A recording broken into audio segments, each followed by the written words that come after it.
Dogs did not choose to live with humans.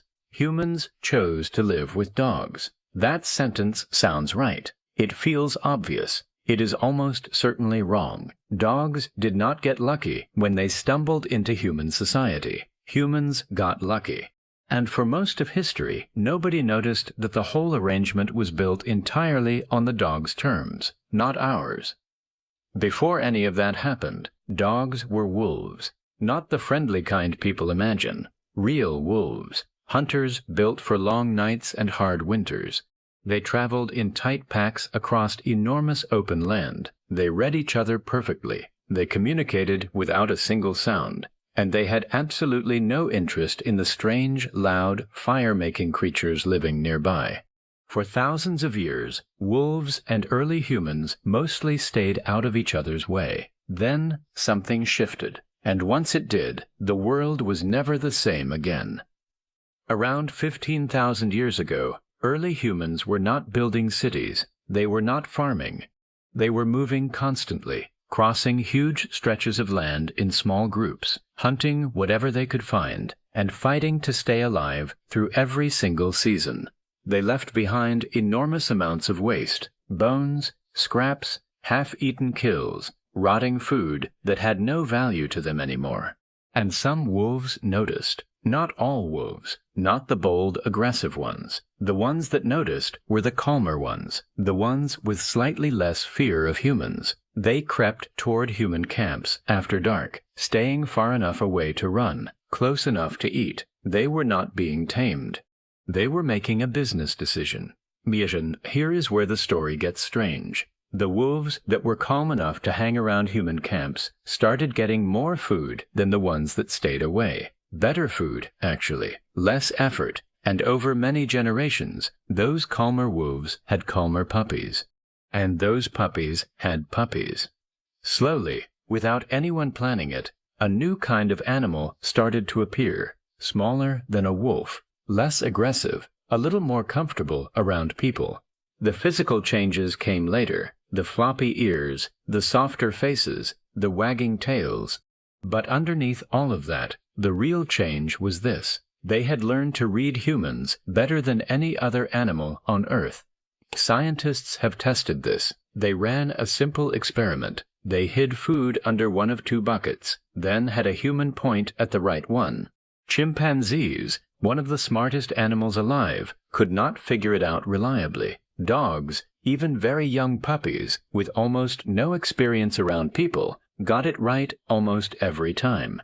Not because they are smarter than chimps, because they have spent thousands of years learning one very specific skill, watching humans and figuring out exactly what we mean.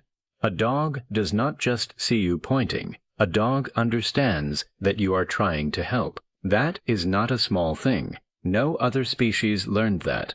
Dogs built it into their DNA over thousands of years of being around us, and it did not stop there. Dogs started doing something that changed everything about how humans lived.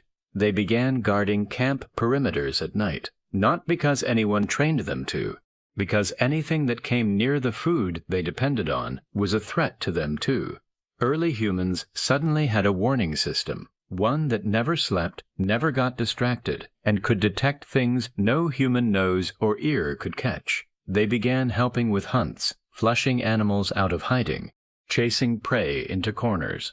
The humans who had dogs nearby were getting more food, sleeping safer, and surviving longer, and they had done almost nothing to earn it. The dog had simply made itself impossible to live without. As humans slowly started farming and building permanent settlements, dogs came with them. When humans started sailing across oceans and pushing into new continents, dogs were already on the boats. When armies moved across Europe and Asia, dogs traveled alongside them. Every time humans opened a new chapter, dogs were already packed and ready. They were not dragged into the modern world. They walked into it first. And everywhere they went, they continued doing what they had always done, figuring out what the humans around them needed, and quietly making themselves the answer. Shadavaswant. The results are almost hard to believe. Today, there are roughly 900 million dogs on the planet. They have spread into almost every place humans have settled. In ancient Egypt, dogs were buried beside pharaohs. In ancient Rome, they were given legal protection. In Japan, during one era, killing a dog was punishable by death. Humans built entire belief systems around them, painted them on walls, named stars after them, wrote them into holy texts. The animal that had once been a wolf scrounging near a fire pit had become, in civilization after civilization, a symbol of loyalty and protection so powerful that humans could not imagine life without one. And here is the part nobody talks about. Dogs are still doing it right now. The average dog owner in the United States spends more than $1,000 a year on their dog. There are hospitals built entirely for dogs. There are lawyers who specialize in dog custody cases. There are hotels where the rooms are designed for dogs, and the humans just get to come along. Dogs did not stop when they got comfortable. They just kept going. A species that started stealing scraps near a fire has convinced an entire civilization to build its life around their needs. And most humans walk through every single day completely unaware that they are still following a plan the dog started 15,000 years ago. The arrangement was never really ours. We just got to feel like it was.